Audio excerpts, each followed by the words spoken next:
Sauļuks izlīda. Var sākt labi iekārtot pludmali. Kādi diski.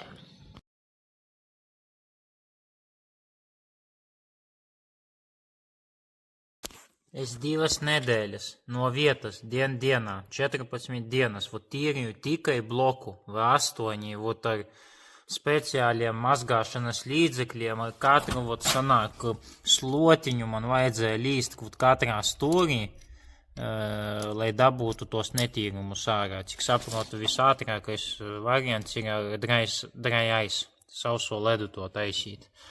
Tāpēc es jau pārstāju nodarboties ar smuku detaļu taisīšanu, jo vienai mašīnai labi, ja pa gadu var paspēt tikai iztīrīt detaļas. Es pat jau nerunāju par būvniecību.